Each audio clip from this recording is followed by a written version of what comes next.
deixar o tema da aula de hoje como Heróis da Fé, mas eu achei que ia ser muito batido, então como eu quis ser diferente, eu coloquei a nuvem de testemunhas, que a gente vai ver que é basicamente a mesma coisa. Então, a gente está caminhando basicamente para o encerramento, né, da Epístola aos Hebreus, e como a gente viu na última aula, essa epístola ela está basicamente dividida em duas partes, né? Então a gente tem uma parte que ela é bem teológica, né, bem dogmática, onde o autor ele explica basicamente tudo que está relacionado a Jesus Cristo, né, de uma forma bem explicada, bem clara. E ele não fica só nisso, né? Ele entra numa segunda parte, que é uma segunda parte que agora é regado de um cuidado pastoral. Então, todo mundo lembra o contexto que a gente que está situado essa epístola aos Hebreus, né? Então a gente tem reforçado muito toda a aula sobre esse contexto para a gente poder trazer também um pouco mais de clareza para aquilo que a gente está falando. Então, os judeus eles haviam sido convertidos ao cristianismo e eles estavam passando por grande perseguição, o início de uma perseguição muito grande, e alguns deles estavam fraquejando na fé, na sua caminhada, né, querendo até retornar ao judaísmo para poder se livrar das perseguições. Então aí o autor ele escreve essas cartas e aí a gente vai entrar agora no capítulo 11, né? Então na aula passada a gente falou bastante sobre um apelo à perseverança, né, sobre você perseverar até o fim, de você, enfim, lembrar as coisas que você passou nas suas experiências com Jesus Cristo e olhando para frente para Jesus Cristo, que é o autor e consumador da nossa fé. E aí o autor, aos Hebreus, ele finaliza ali o capítulo 10 falando que nós não somos daqueles que se afastam da fé, né, para sua própria destruição, mas somos pessoas cujo a alma é preservada. E aí a gente vai entrar aqui no capítulo 11. Então esse daqui é o versículo que eu acabei de ler. Não somos aqueles que se afastam para sua própria destruição, mas somos pessoas de fé cuja alma é preservada. Como que isso acontece? Perseverando até o fim, né? Crendo 100% em Jesus Cristo, né? As situações e as provações elas vêm para poder lapidar a gente, para que a nossa fé ela seja fortalecida e ela cresça. E aí o autor ele vai entrar aqui nessa parte, bom, que eu já falei, né? Falando sobre uma fé que ela não vai retroceder, que ela não vai voltar para trás. E aí a gente tem esse famoso capítulo 11, que é o mais longo da carta, que é a famosa galeria dos heróis da fé, onde a gente tem o quê? Uma retrospectiva histórica do povo de Israel. O autor ele começa a resgatar desde o início todos aqueles que depositaram a sua fé em Deus. E já já no próximo slide a gente vai falar o que é fé.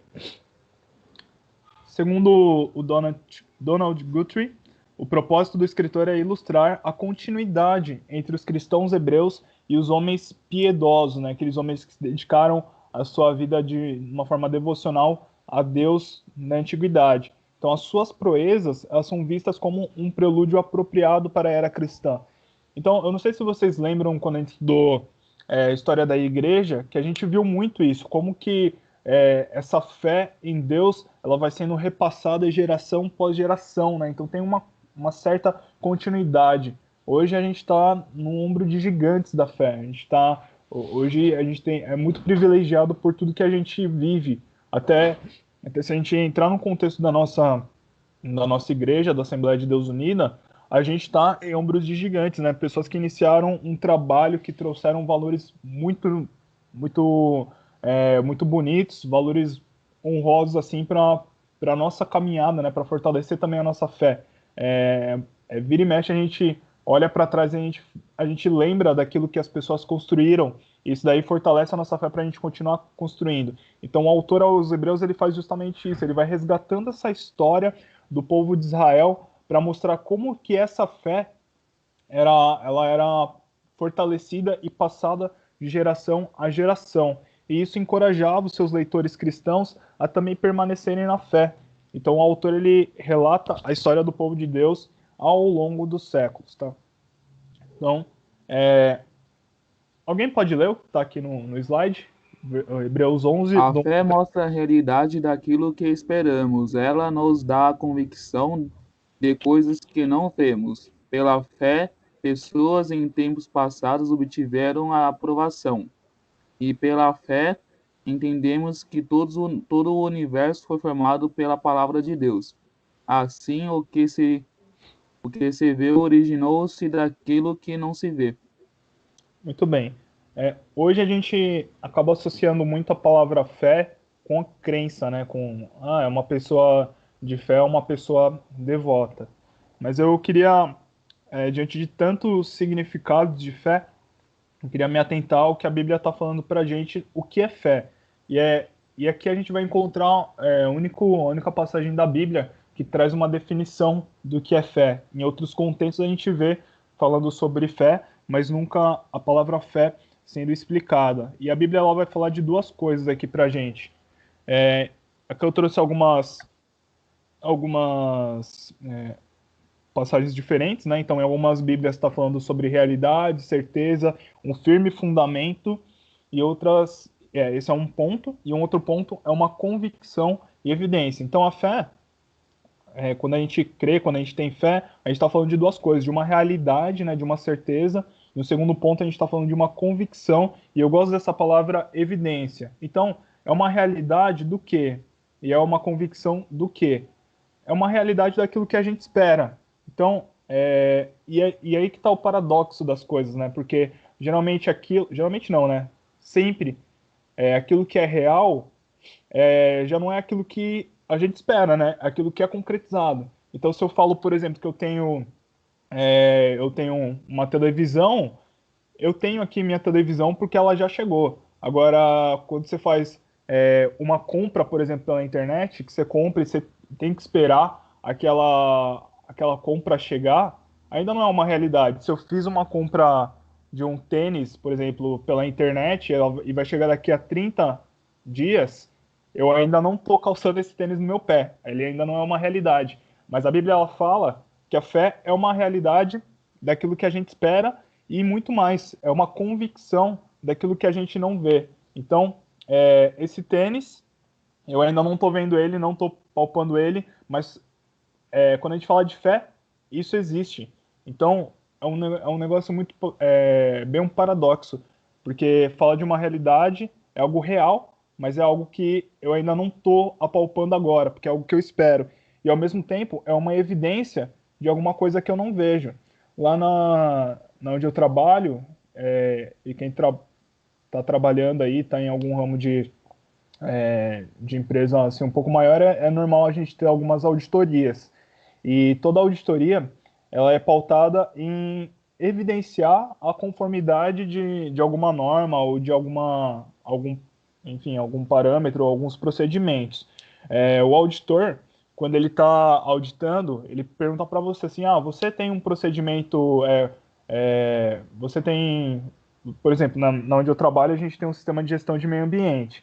Então, se o auditor perguntar para mim, onde que você faz um descarte de um reciclável? Aí eu falo assim, eu faço o descarte em tal lugar. Ele vai falar para mim, então, me dá a evidência disso. E aí eu tenho um documento que mostra que eu descartei tantos quilos de reciclável para tal empresa, essa tal empresa, ela é, ela é ambientalmente correta. Então é uma evidência e eu consigo mostrar para ele que aquilo que eu estou falando que é verdade, de fato é verdade porque eu estou mostrando aquilo que é real. Mas a fé, ela é justamente o contrário, ela é uma evidência daquilo que a gente não vê. Então, parafraseando aqui, falando de forma metafórica, se um auditor perguntar para mim assim, deixa eu ver a sua fé, me mostra a evidência da sua fé. A gente não consegue mostrar, né? Quando alguém pergunta pra gente assim, você crê em Deus? Eu creio, então me prova que Deus existe. Fica difícil provar que Deus existe porque é uma fé. Eu creio plenamente, 100% de certeza, por exemplo, que Jesus Cristo vai voltar. Como que eu provo que Jesus Cristo vai voltar? É fé. Como que eu tenho certeza da minha salvação? Mas como é que eu vou mostrar a certeza da minha salvação se eu não vejo, se não é um negócio palpável? E a fé fala justamente disso, uma realidade daquilo que se espera e uma convicção daquilo que não se vê. Se a gente for parar para pensar de forma racional, aquilo que se espera e que não se vê é algo que não é real. E o que é real é algo concreto, é algo palpável. E o que é evidenciado é visto. Tá, diante de tudo aquilo que eu falei, eu poderia ficar aqui só viajando no significado da fé, mas aí o autor de Hebreus vai mostrar para a gente exemplos mais reais do que é uma fé ativa. Então, a gente vai ter algumas verdades aqui. O primeiro é que a fé vai ser muito mais do que um pensamento positivo, vai ser muito mais do que uma crença. A fé, principalmente, ela vai se apoiar na palavra de Deus. Então, a nossa fé não é uma fé que, eu simplesmente acredito e pronto. Não. A nossa fé, ela é pautada em alguma coisa. E essa alguma coisa é a palavra de Deus. A gente viu que é impossível que Deus minta. Então, essa palavra de Deus, ela é uma promessa para a gente. E é nessa promessa que a gente confia. Então, algumas coisas, elas são invisíveis. E porque ainda não... são invisíveis porque ainda não aconteceram ou porque ainda não alcançamos. A fé, ela não é a certeza do desconhecido, mas é do invisível, né? Isso daqui quem fala é o Oliot, um teólogo. Então, quando a gente fala de fé, a gente não está falando de algo que não existe, mas é algo que a gente não consegue enxergar. Então, a gente está falando de algo que é real, que é concreto, mas aos nossos olhos a gente não enxerga. E aí tem a famosa expressão olhos da fé. Tem uma outra frase aqui que a fé sem as promessas de Deus não é fé. Então, a nossa fé, ela tem que estar pautada em alguma coisa, tem que estar pautada na palavra de Deus para a gente ter essa convicção e ter essa evidência, ter essa realidade e essa convicção. De modo que, se a gente tiver fé em algo que não é a palavra de Deus, que não é a promessa de Deus, não é mera presunção. Então, vou falar um negócio agora que talvez foi um pouco duro, mas eu espero que vocês entendam com maturidade. Quando a gente pensa assim, eu tenho fé que Deus vai me dar uma BMW, por exemplo. Quem não gostaria de ter uma BMW? Eu ter fé que Deus vai me dar uma BMW, para mim é uma presunção, porque Deus não me falou especificamente que eu vou ganhar uma BMW no ano de 2020 ou no ano de 2021, ou seja lá quando que for. Então, isso é uma presunção. Agora, quando eu falo assim, eu tenho plena certeza que se eu colocar a mão no enfermo, ele vai ser curado. A Bíblia me diz que estes sinais acompanharão aos que seguem a Jesus Cristo, né? Colocarão suas mãos sobre os enfermos, eles serão curados, expulsarão espíritos imundos. Então, essas são as promessas de Deus para aqueles que estão em Cristo e creem nele. Esse é o nosso acesso, mesma coisa a salvação. A salvação também é uma promessa de Deus, né? A gente consegue a salvação mediante a fé, né? Pela graça sois salvos mediante a fé, isso não vem de vós, é dom de Deus. Então, por outro lado, a promessa sem obediência também não é fé. Então, se a gente tem fé, mas a gente não obedece, a gente acaba sendo incrédulo. Então, se a gente tem essas promessas claras de Deus, principalmente na Bíblia, e a gente não obedece, a gente está sendo incrédulo. Um segundo ponto aqui é que a fé ela alcança a aprovação de Deus. Então, a gente até viu, sem fé é impossível agradar a Deus. A gente vai ver que os antepassados que tiveram fé representavam essa confiança naquilo que Deus estava falando para eles. Eles se firmaram nessas promessas e obtiveram um bom testemunho. Então a fé, ela honra a Deus e Deus ele honra a fé. O terceiro ponto aqui é que a fé ela reconhece o poder de Deus. Então ela proporciona um entendimento de acontecimentos que não podem ser completamente elucidados de forma racional. Então, tudo bem até aqui? Tudo bem se vocês não entenderam muita coisa, mas a gente vai explicar agora de uma forma um pouco mais prática. E o autor sabia que ninguém ia entender, né? Por isso que ele vai explicar agora. Porque Boa. ele lança esses versículos super difíceis de entender, e aí por isso que ele tem a necessidade de passar mais 30 versículos explicando o que é a fé. Muito bom. Mas, Eu pedi isso aí. Eu pedi para vocês lerem o capítulo 11, porque não vai dar pra gente ler todo o capítulo 11 agora, tá? Que é muita coisa e aí não daria tempo da gente fazer de forma expositiva. Algumas passagens aqui eu trouxe para a gente poder ler, mas teve algumas que não deu não, que senão ia ficar muita coisa. Então, no capítulo, se vocês estiverem com a Bíblia aberta aí de vocês, eu gostaria que vocês pudessem acompanhar com a gente, principalmente os versículos que eu vou ressaltando aqui, tá? Então, o autor ele começa agora a explicar, ele abre essa galeria da fé, mostrando para a gente pessoas que foram obedientes na fé, né? Que ouviram a palavra de Deus, aprenderam através das promessas de Deus, confiaram e obedeceram. Então, ele começa iniciando com Abel. Abel, que era o irmão de Caim, e todo mundo sabe que Abel foi assassinado, né? Foi o primeiro homicídio que a Bíblia está registrando aqui. Por que a obediência de Abel ela é evidenciada aqui? Porque fala que Abel ele ofereceu um sacrifício da fé muito melhor do que o de Caim. Eu imagino que Adão e Eva, quando eles saíram do Jardim do Éden, eles não saíram nus, eles saíram vestidos com peles de animais. Provavelmente foram os primeiros animais que foram mortos ali para poder encobrir os pecados ali, encobrir a vergonha de Adão e Eva. E Adão e Eva muito provavelmente repassaram essa história para Caim e Abel. E Abel ele se apropria disso, né? Então ele entende que um sacrifício que agrada a Deus, né? Que aplaca a ira de Deus é um sacrifício da melhor coisa que ele tem e que seria um animal.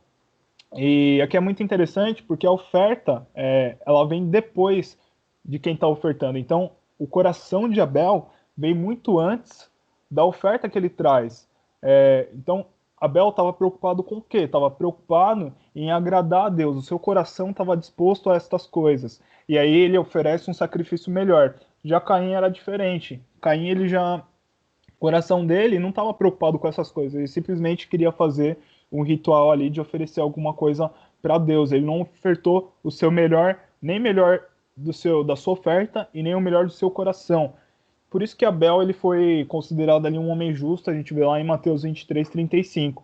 Já Caim era um falso adorador. Então, Abel ele obedeceu, de certa forma, a Deus com fé, acreditando que o seu sacrifício ele seria um sacrifício melhor, porque seria um sacrifício através do seu coração, de forma agradável a Deus, e seria uma oferta do seu melhor. Depois a gente vem ver o exemplo de Enoque. E o Enoque é uma das duas pessoas que foram transladadas, né, foram arrebatadas dessa terra. E a Bíblia fala que Enoque ele andou com Deus e Deus o tomou para si.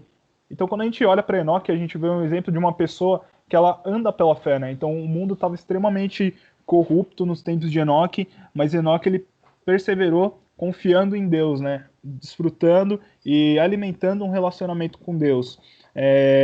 A gente vê que aquele que se aproxima de Deus precisa crer também que ele existe. Ao buscá-lo, recebemos perdão, misericórdia e restauração. E com certeza Enoque, ao se aproximar de Deus, ele cria de todo o coração que Deus existia, porque ele andava com Deus pela fé. E por fim, Noé é um grande exemplo de alguém que também obedeceu a Deus na fé. Deus dá uma palavra para Noé que ia ter dilúvio sobre a terra. E eu não sei se vocês sabem, mas até o tempo de Noé nunca tinha chovido na terra. Então, até o tempo de Noé era uma névoa que vinha assim e regava a terra. Não caía a chuva do céu. E quando Deus dá essa palavra para Noé, Noé prontamente começa a construir uma arca que demorou 120 anos. Então, a cada momento que Noé construía a arca, para livrar o pessoal de um dilúvio, uma arca que poderia trazer salvação, as pessoas zombavam de Noé. Mas Noé, ele agiu prontamente, ele trabalhou pela fé. Mesmo ele nunca tendo visto chover na sua vida, ele confiou que a palavra de Deus era verdadeira. E ele construiu aquela arca pela fé.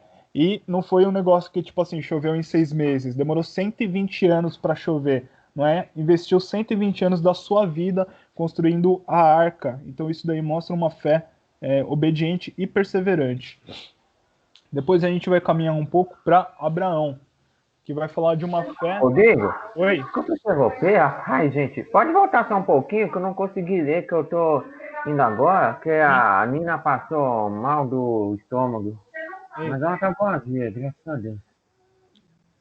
Aqui? Esse slide? Isso. Já li. Pode continuar. Beleza. Depois, lembrando que no final da aula, depois a gente manda os slides também, tá? Tudo bem. Então, agora vocês estão acompanhando pela Bíblia, a gente está no versículo 8, tá? E aí o autor ele começa a falar sobre Abraão e fala sobre uma fé que ela é uma fé que ela vai prover de uma renúncia, né? Uma renúncia em favor da fé. Abraão, quando Deus chama Abraão, imagine você estar de boa aqui na cidade de São Paulo, tranquilo, e aí você, enfim, você ouve uma voz, você tá num, enfim, você pode até crer em Deus, você pode até estar orando, e aí Deus fala assim, ó, sai daí da onde você tá, da sua terra, e vai para uma terra que eu vou te mostrar. E aí Deus não fala para você que terra que é essa, não fala onde que é, não fala quanto tempo vai demorar para chegar lá, não fala se você tem que ir de carro, se você tem que ir de ônibus, se você tem que ir de avião, se você tem que ir de navio. E foi assim que aconteceu com Abraão. Quando ele ouve essa palavra de Deus, ele prontamente ele responde o chamado de Deus. Ele não tem dúvida, ele não questiona, ele nem adia esse chamado de Deus. Ele larga tudo e ele atende a solicitação de Deus, a requisição de Deus. Então essa fé ela sacrifica tudo para obedecer à vontade de Deus. Abraão ele deixou para trás a sua terra, deixou para trás a sua família, amigos e raízes, né? A única pessoa que Abraão acabou levando foi, enfim, sua esposa, né? Ele não tinha filhos e levou o seu sobrinho Ló. Mas de resto ficou tudo para trás. E ele foi partindo sem nem saber para onde que ele ia. E cada lugar que Abraão colocava os seus pés, ele ia lá e construía um altar para adorar a Deus. Então o seu mapa, ele era a palavra de Deus. Deus não tinha falado para ele onde que era para ele ir, ele simplesmente foi peregrinando. Ele sacrifica tudo para poder obedecer aquela palavra que não era, voltando lá, né? Era uma palavra que era realidade, mas ele não enxergava, né? Era uma realidade que ele não enxergava. Era uma realidade que ele só esperava, mas ainda oficialmente não estava concretizada na realidade, mas pela fé dele já havia acontecido, já estava acontecendo. E é uma fé que revela coragem para caminhar, não é caminho, escrevi errado, para caminhar. Então ele peregrinou na terra da promessa, habitando em tendas. Ele recebeu a promessa, né? Ele foi peregrinando por toda a terra ali de Israel, mas ele não tomou posse dela, né? Ele não construiu uma cidade ali, né? Então ele pisou nela como peregrino, mas não como dono. É uma fé que ela contempla a antecipação do futuro. Então, embora Abraão estivesse peregrinando na terra, os seus olhos não estavam fixos nessa terra, estavam mirando o céu. Então ele vivia em tendas, mas aguardava as mansões celestiais, que é o que está escrito aí no versículo 10. E por fim é uma fé, acho que é a última aqui, uma fé que se apropria, desculpa, gente, se apropria do milagre. Então Abraão e Sara, eles não tinham, vocês lembram, né? Deus tinha prometido a Abraão que faria dele uma grande nação. Mas Abraão, ele já estava idoso, e Sara, além de idosa, era estéril. Então era uma barreira dupla aos olhos humanos. Mas apesar disso, nasce Isaac, né? Então é uma fé que confia plenamente em Deus, né? Você vê que Abraão, ele não tinha nada para se apoiar, né? Não tinha. Hoje a gente vê diversos símbolos na fé que, entre aspas, né, ajudam a gente a se apropriar da fé, né? Então tem um copo em cima da televisão, tem outras coisinhas que você coloca para não sei o que lá, mas a real é que essa fé não se apalpa nessas coisas simples e muitas vezes insignificantes, mas é uma fé que ela se pauta simplesmente naquilo que Deus falou, né? Isso é muito bonito, extraordinário. Então Abraão ele foi peregrinando naquela terra sem visar se apropriar daquela terra, né? Na real ele queria se apropriar das coisas do céu.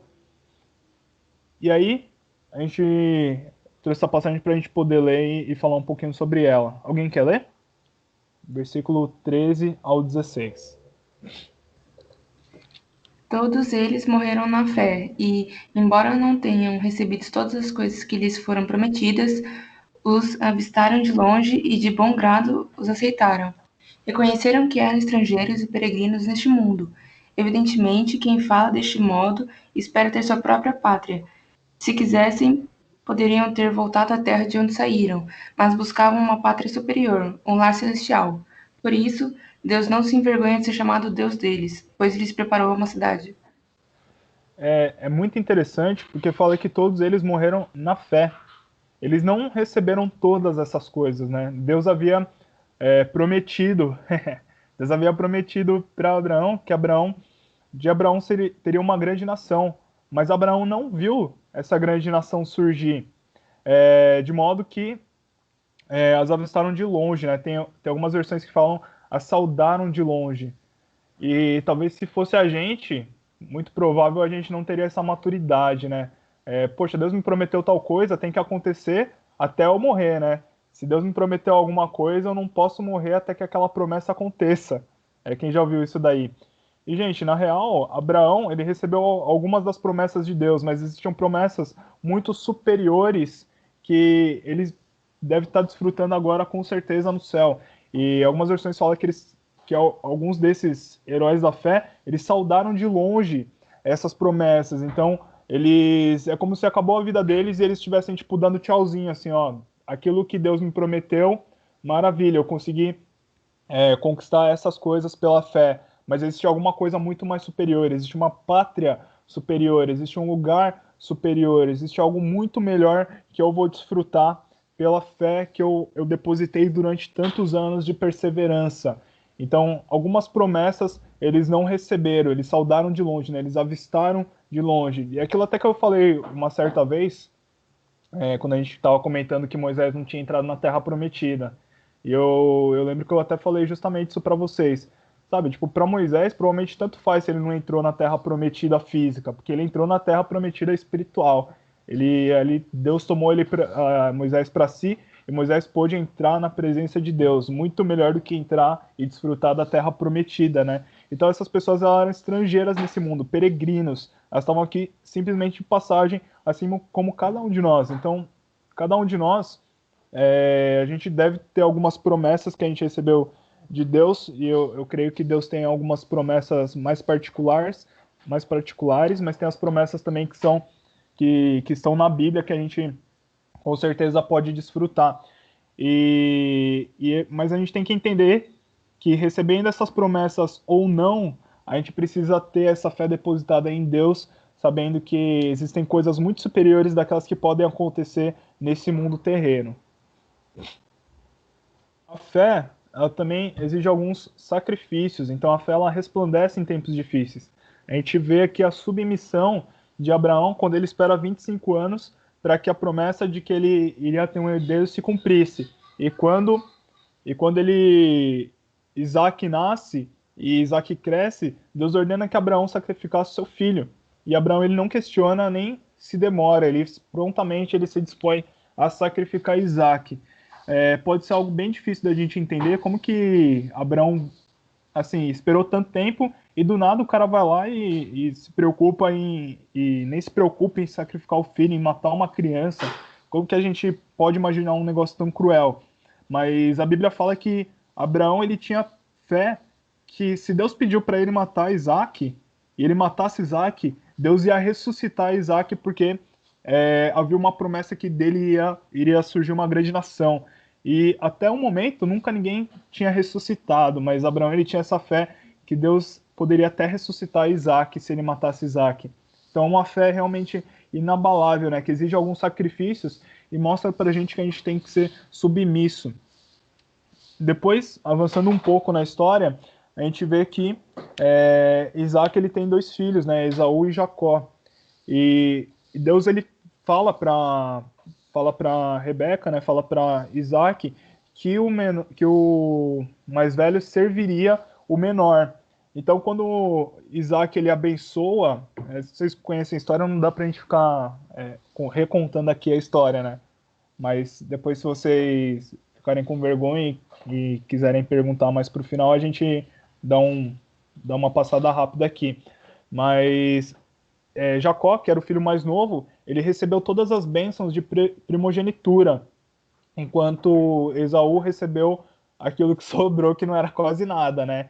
E Isaac, ele entendeu que ele não poderia anular aquela bênção que ele proferiu sobre Jacó, porque aquela bênção não era simplesmente da boca para fora, mas era a realidade daquilo que iria acontecer, iria ser prosperado na vida de Jacó. Então ele não poderia simplesmente cancelar a bênção que ele deu para Jacó ou dar uma bênção similar a Esaú, porque ele cria firmemente que aquilo que ele proferiu era algo real, era algo que ia se concretizar. Então não teria como ele voltar atrás. Era a palavra e uma promessa de Deus sobre a vida dos seus filhos. A gente tem também a antecipação de Jacó. Então Jacó também, ele abençoou os filhos de José, apontando o futuro dos dois. O pai das tribos de Israel morreu na fé, e deixou o seu legado para as futuras gerações. Jacó também, ele abençoou todos os filhos de José, né? Então, quando a gente vê na Bíblia, a gente olha lá, tem as profecias sobre Benjamim, sobre Judá, sobre Dan, sobre Simeão. Então, a gente vê todas essas profecias, né? E aí a gente tem também a convicção de José. Então, José, quando ele tá para morrer, ele fala, ele profetiza, né, de forma pela fé, né? Eu não sei nem como explicar como que isso acontece, mas a Bíblia conta que ele realmente traz essa profecia com fé, falando que ia se levantar um rei mau e o povo ia ser subjugado e depois eles iam sair do Egito. E aí ele fala assim, ó, quando vocês saírem do Egito eu quero que vocês levem os meus ossos para que sejam enterrados na terra prometida. Então, embora ele estivesse no Egito, ele sabia que tinha aquela promessa de Deus que iria se concretizar. Então, ele pede para que seus ossos fossem tirados da terra do Egito quando o povo fosse liberto do Egito e fossem enterrados na terra prometida. E foi justamente isso que aconteceu. Josué, ele pôde completar essa requisição de José depois de mais de 400 anos. A gente tem essa vitória da fé também, a gente está no versículo 23 ao 29 agora, quando o autor ele passa para falar um pouquinho sobre a fé que os pais de Moisés eles tiveram, né? Eles não tiveram medo do decreto de Faraó, quando o Faraó falou que era para matar todos os meninos, todos os bebês, os pais de Moisés tiveram fé que Deus iria poupar a vida de Moisés, e foi justamente isso que aconteceu. É uma fé que ela determina as decisões. Então Moisés, mesmo quando ele já estava adulto, né, ele já foi criado com a realeza ali, né, do Egito, ele decidiu abandonar o Egito. Ele preferiu sofrer com o povo de Deus. Só faz isso, gente, quem tem muita convicção de aquilo que vem da boca do próprio Deus é muito maior do que aquilo que a pessoa pode desfrutar nessa terra. Então Moisés ele tinha total chance de crescer e viver na corte do Egito, viver ali desfrutando tudo do bom e do melhor do Egito. Mas ele decidiu largar todas essas coisas para viver e sofrer com o povo de Deus, sabendo que aquilo que ele ia obter de Deus, a caminhada dele com Cristo, com Deus, né, com o próprio Deus, seria muito maior, né, seriam bênçãos e riquezas muito maiores do que as bênçãos e riquezas do Egito. E essa fé, gente, ela direciona a nossa visão. Então, o Deus invisível era muito mais real para Moisés do que o faraó. Escrevi errado de novo, faraó. Então é comum que os pensamentos humanos quanto ao futuro sejam baseados naquilo que se enxerga, se planeja ou se espera. O nosso futuro é regulado pela promessa de Deus. Então, a gente tem essas promessas de Deus escritas na Bíblia, e são elas que vão direcionar a nossa visão, vão mostrar para onde que a gente deve caminhar. Você pode, se você quiser, você faz o que você quiser da vida, mas a Bíblia ela deixa um direcionamento claro, deixa promessas aqui que pela fé a gente pode alcançar. E lembra, essa fé ela vai mostrar para a gente a realidade daquilo que a gente espera. Então não é algo que vai acontecer agora. A fé não é instantânea. Essa fé ela é a longo prazo e ela vai nos dar a evidência, né, a convicção daquilo que a gente não vê. Não é porque a gente não vê que ela não exista. Ela é invisível aos nossos olhos agora, mas pela promessa de Deus, quando Deus promete, aquilo já se é concretizado, embora a gente não enxergue.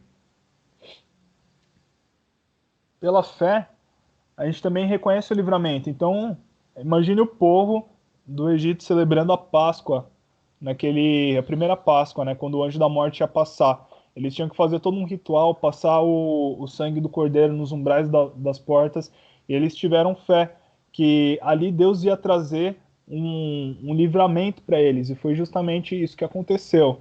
E a fé vence as nossas dificuldades. Então, quando eles conseguiram fugir do Egito, eles se depararam com o Mar Vermelho à sua frente e um exército às costas deles, mas eles tiveram fé que ali Deus iria dar um livramento, né? Então Moisés ele clama a Deus e Deus fala assim: diga ao povo que marche, né? Siga em frente, né? Estende a tua vara sobre o mar e o mar vai se abrir. E realmente se abriu ali. Moisés teve fé e o povo pôde passar em pés enxutos pelo mar.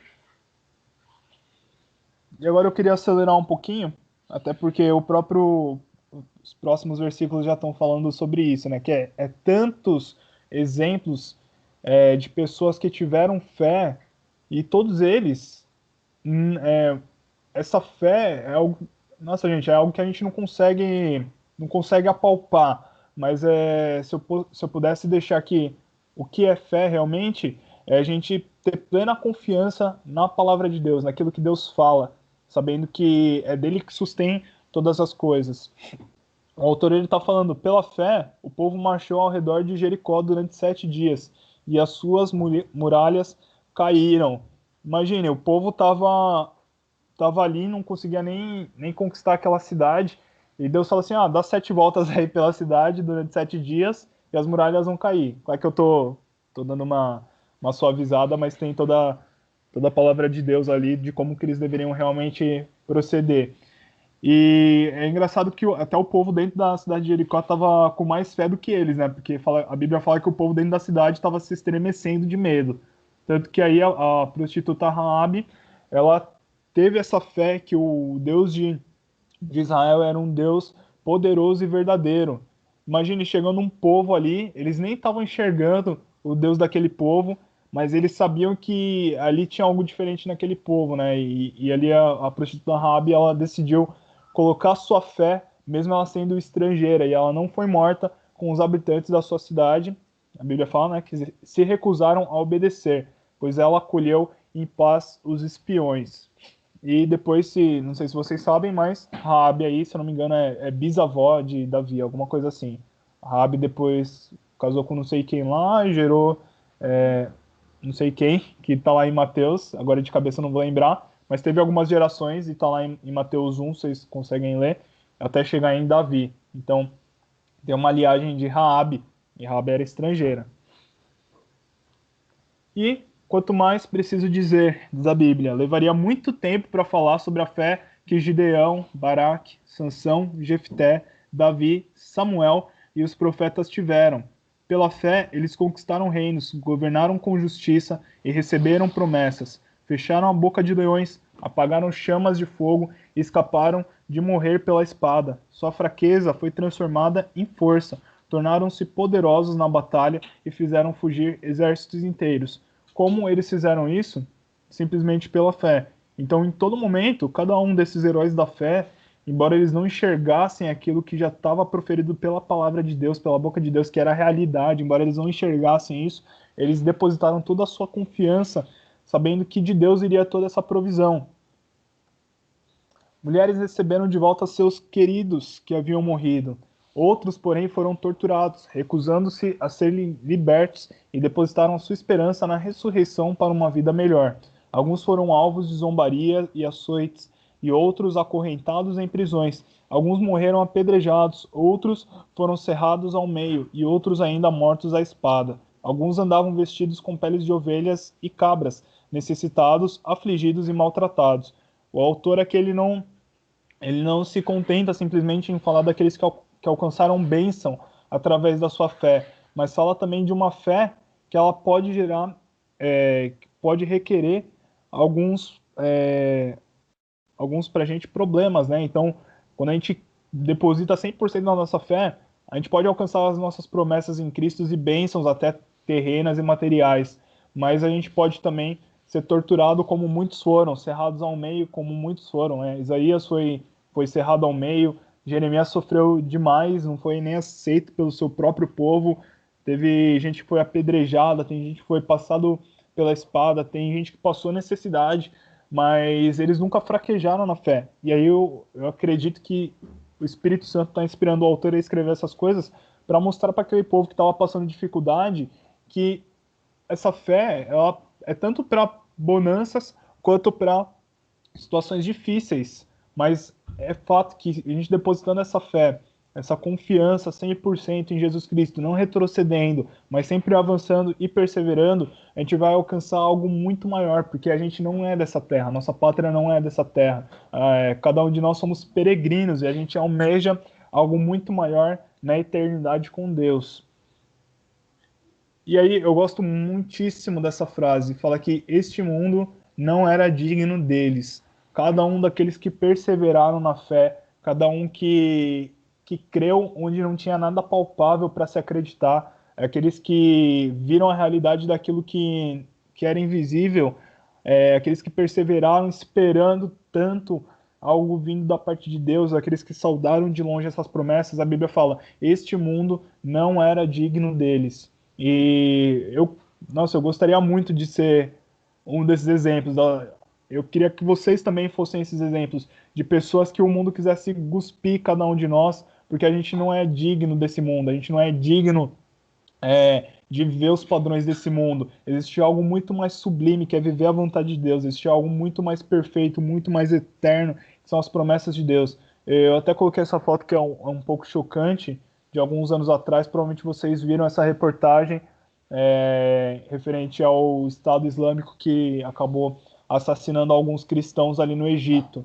E são exemplos, né? São mártires. Eu trouxe esse exemplo, mas a Portas Abertas está aí para mostrar quanto tantos outros países, pessoas elas são perseguidas por conta do evangelho e elas não negam a sua fé. Elas poderiam simplesmente falar assim, eu nego Jesus só para poder se livrar de uma circunstância de morte e depois voltar a viver sua vida para Jesus de forma meio agente secreto, mas elas não negam a sua fé, porque elas sabem que mesmo se elas forem mortas, mesmo por mais horrível que seja, o problema é que elas possam passar perseverando até o fim. Elas sabem que agradar a Deus e honrar a Deus e dar sua vida por Deus é muito maior do que qualquer livramento nessa terra, qualquer coisa boa que pudesse acontecer, porque eles sabem que em Deus tem algo muito melhor. Então a Bíblia fala que eles vagaram por desertos e montes, escondendo-se em cavernas e buracos na terra. Todos eles obtiveram aprovação por causa da sua fé. Então essa fé, independente da circunstância, ela nos aprova. No entanto, nenhum deles recebeu tudo que havia sido prometido. Por que isso acontece? Porque Deus tinha algo melhor preparado para nós, para mim e para você, de modo que sem nós eles não chegassem à perfeição. Então, se eles tivessem recebido tudo aquilo que Deus tinha prometido para eles, eles já iam alcançar a perfeição.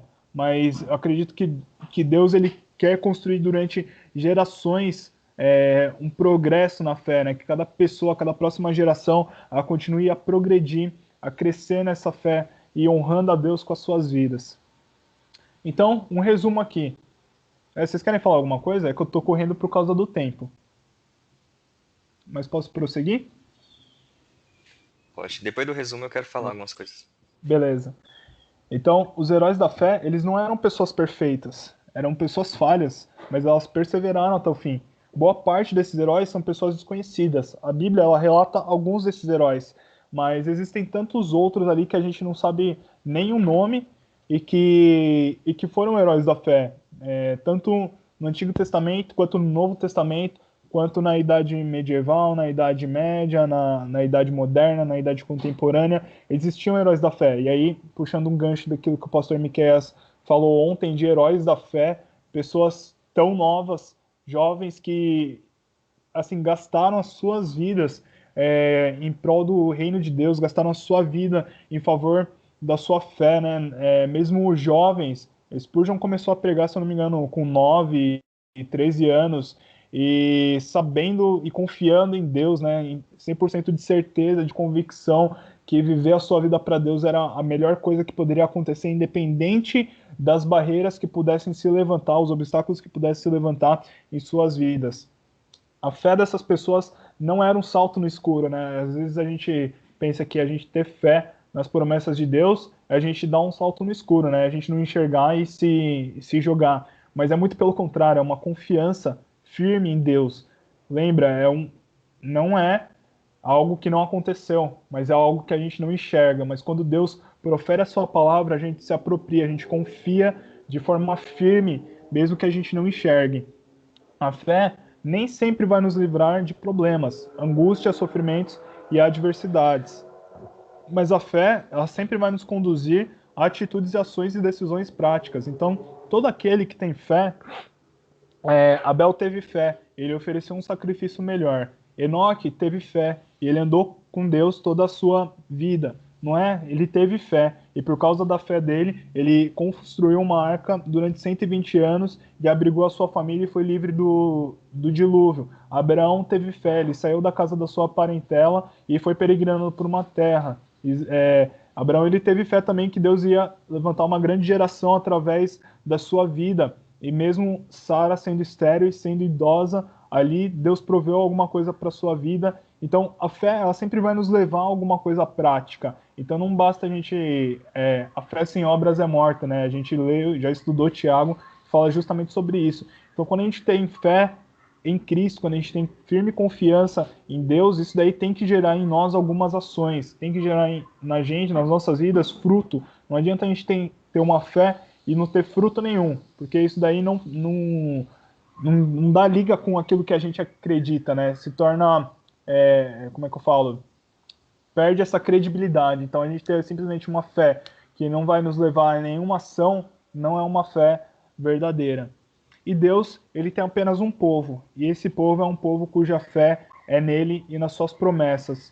Então, a gente não anda pela vista, né? A gente anda pela fé, pelo aquilo que a gente crê. E se a gente tentar explicar para alguém, muito provável a gente não vai conseguir trazer subsídios concretos para explicar aquilo que a gente crê, mas é simplesmente por aquilo que a gente crê. E acredito até que quando a gente pensa em evangelizar, às vezes a gente quer convencer a pessoa daquilo que a gente acredita é real. Mas a gente não precisa fazer isso, a gente precisa apenas pregar a palavra de Deus, aquilo que a gente crê, e o Espírito Santo é quem vai abrir os olhos daquela pessoa para poder enxergar aquilo, né? Esse dom da fé vem de Deus.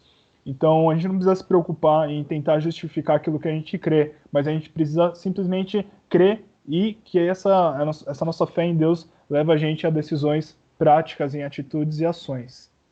Pode falar, Renato.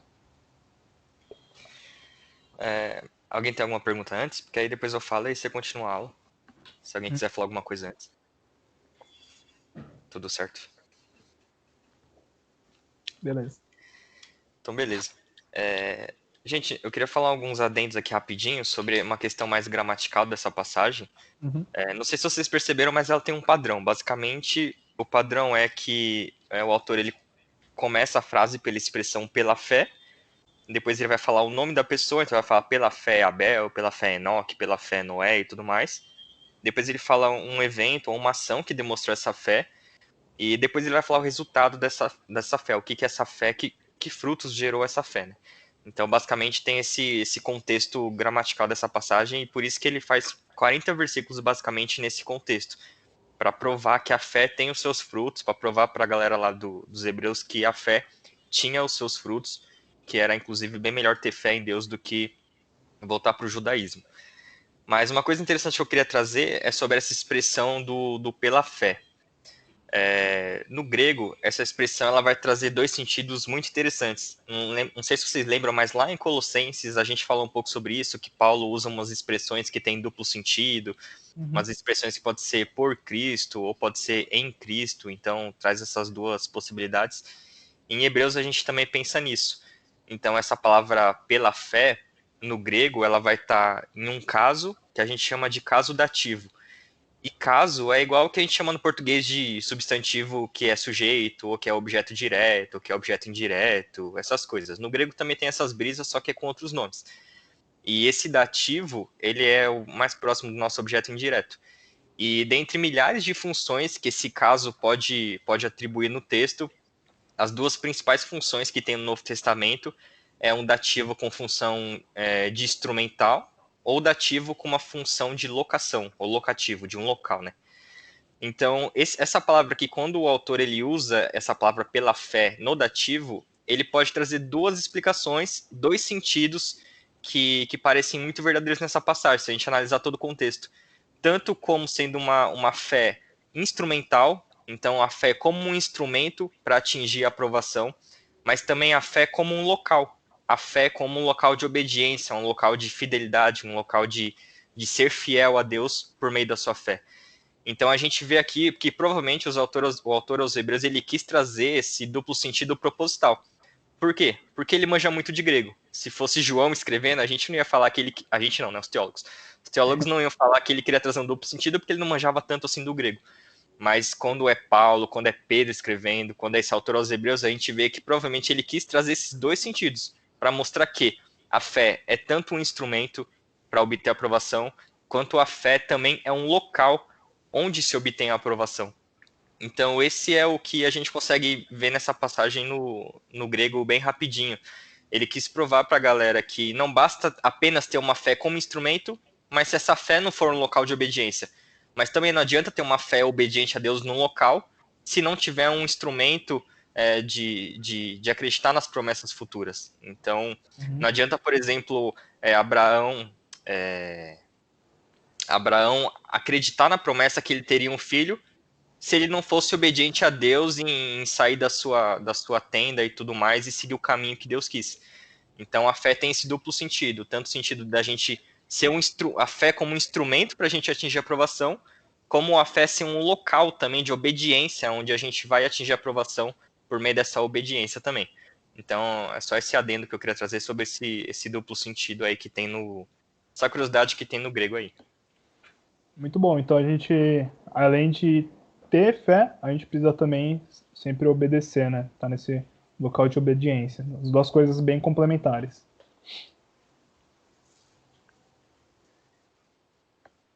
Gente, a gente tá extrapolando o horário aqui da aula, então eu quero só pegar aqui alguns pontos mais importantes. Eu não vou passar slide por slide explicando tudo, mas eu vou passar por cima, depois eu mando para vocês, para a gente também não ficar muito tempo aqui.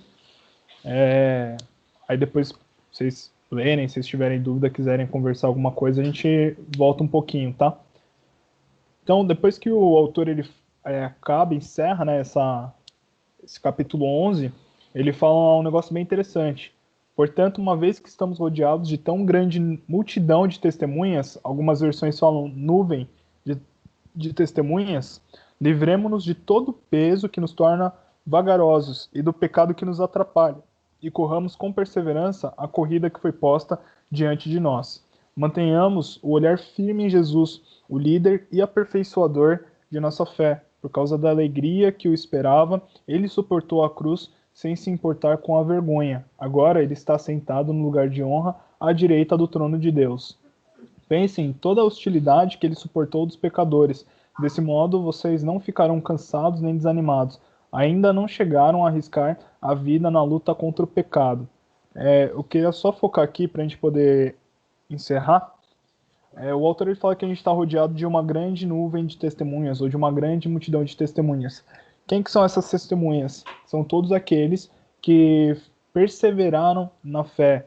Então a gente viu esses heróis da fé, mas eu creio que cada salvo, cada pessoa que morreu e está em Cristo, é uma pessoa que está nessa grande multidão de testemunhas, ou nessa grande nuvem de testemunhas. Essas testemunhas, gente, elas não estão nos céus, digamos assim, para nos observar, mas elas estão lá como um exemplo para cada um de nós.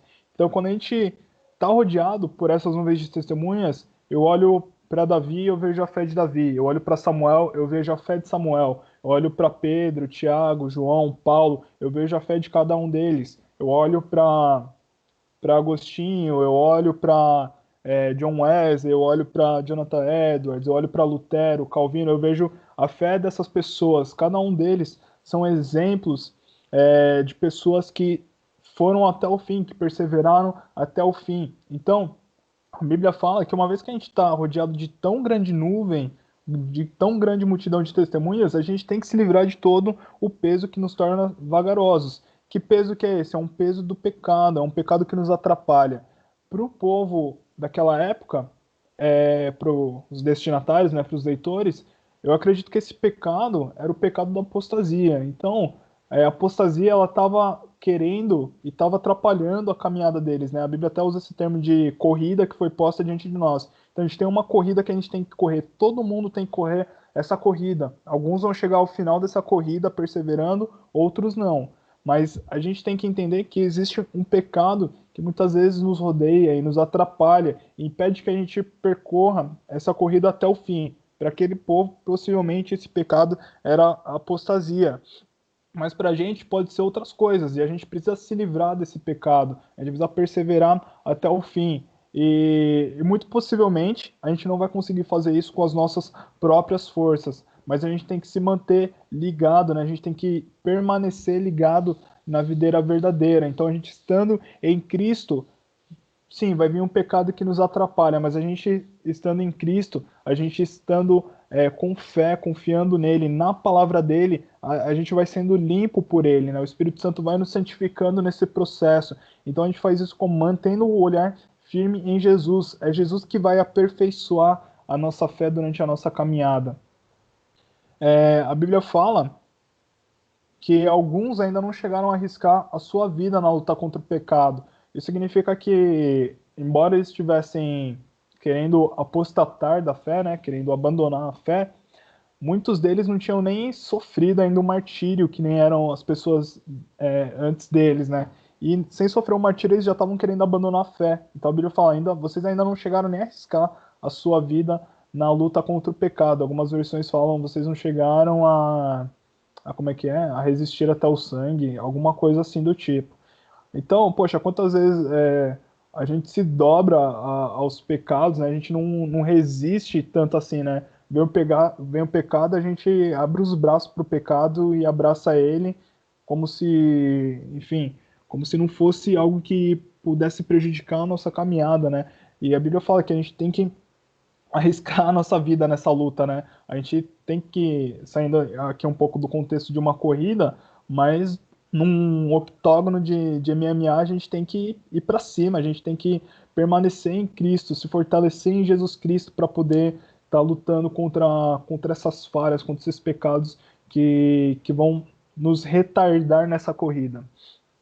Eu vou avançar um pouquinho aqui para eu ler a outra passagem, só para a gente poder finalizar. Acaso vocês esqueceram das palavras de ânimo que Deus lhes dirigiu como filhos dele? Ele disse, meu filho, não despreze a disciplina do Senhor, não desanime quando ele o corrigir, pois o Senhor disciplina quem ama e castiga todo aquele que aceita como filho. Enquanto suportam essa disciplina de Deus, lembre-se que ele os trata como filhos. Quem já ouviu falar de um filho que nunca foi disciplinado pelo pai? Se Deus não os disciplina como faz todos os seus filhos, significa que vocês não são filhos de verdade, mas ilegítimos. Uma vez que respeitávamos nossos pais terrenos que nos disciplinavam, não devemos nos submeter ainda mais à disciplina do Pai de nosso espírito e assim obter vida pelos nossos pais, pois nossos pais nos disciplinaram por alguns anos como julgaram melhor, mas a disciplina de Deus é sempre para o nosso bem, a fim de que participemos de sua santidade. Nenhuma disciplina é agradável no momento em que é aplicada. Ao contrário, é dolorosa, mais tarde, porém, produz uma colheita de vida justa e de paz para os que assim são corrigidos. A gente já viu bastante em Tiago, falando das provações, né, que a gente tem que passar pelas provações com alegria. E por que a gente tem que passar pelas provações com alegria? Porque as provações, elas vêm de Deus. Através das provações, e eu creio que através das perseguições que aqueles judeus cristianizados que se converteram ao cristianismo estavam sofrendo, era uma forma amorosa, embora para a gente seja muito difícil de entender isso, mas é uma forma amorosa que Deus está tratando e disciplinando seus filhos. É através dessas provações que cada um deles estavam sendo lapidados. Então, através daquela perseguição, a fé deles poderia o quê? Ou ser fortalecida de fato, ou eles poderiam abandonar a fé de fato. Mas se eles perseverassem, eles iriam com certeza amadurecer muito na fé e ensinar muitos na fé. Eu admiro muito a igreja perseguida. Qualquer testemunho que vocês puxarem de qualquer pessoa da igreja perseguida, vocês vão ver, cara, que fé inabalável que eles têm. Que, nossa, eles... É um amor, é um fruto do Espírito, gente, que é inacreditável. E por que isso daí acontece? Porque eles perseveram até o fim. E a disciplina, tanto através das... Vamos falar aqui de provação, mas essa disciplina, a Bíblia fala que é para o nosso bem. E, cara, se você não é disciplinado por Deus, se você não passa por provação, a Bíblia está falando aqui, ó, se Deus não os disciplina como faz com todos os seus filhos, significa que vocês não são filhos de verdade, mas ilegítimos. Então, se você está passando por uma provação, cara, dá glória a Deus, porque é a forma que Deus está usando para poder te lapidar. Você está passando por dificuldades, se alegra nessas dificuldades, porque é a forma que Deus está usando para tratar com você, não tratar, não para te humilhar, não para te esmagar, cara, mas para fortalecer o seu caráter, para que você se pareça muito mais com Jesus Cristo, para que você cresça na fé, para que você possa perseverar muito mais ainda nessa corrida, para que você gere outros filhos na fé, né? Que você pregue, que você alcance pessoas através desse testemunho, mostrando que Deus é glorificado através da sua vida, tá, gente?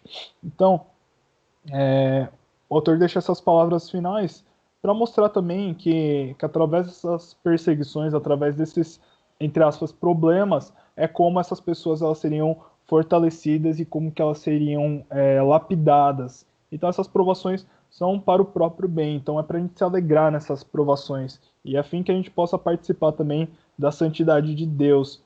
Mais tarde, porém, produz uma colheita de vida justa e de paz para os que assim são corrigidos, tá?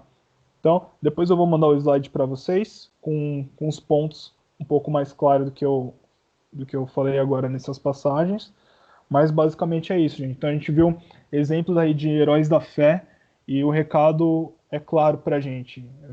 Quando a gente deposita a nossa fé em Deus, a gente vai passar por bonança, a gente vai passar por dificuldades, mas a gente tem que perseverar até o fim. Mesmo que a gente não alcance todas as nossas promessas nessa vida, a gente vai saudar elas de longe com alegria, sabendo que em Deus existem promessas muito melhores na eternidade que a gente vai alcançar. E só porque essa promessa ela não é palpável agora, não quer dizer que ela não exista. Ela é invisível aos nossos olhos carnais, mas espiritualmente, pela boca de Deus, pela promessa de Deus, ela já é realidade. E diante da nossa caminhada cristã, a gente está rodeado por nuvem, por uma multidão de testemunhas que são pessoas para a gente se espelhar e imitar. Assim como como o próprio Paulo fala, né? Sejam meus imitadores como eu sou de Cristo. Então a gente imita essas pessoas imitam a Cristo e, e entendendo que mesmo em dificuldades, mesmo em provações, é a forma que Deus usa para poder disciplinar, lapidar e moldar cada um de nós. Vai doer muito, mas é para o nosso próprio bem, para que a gente possa perseverar até o fim. Beleza, gente? Beleza.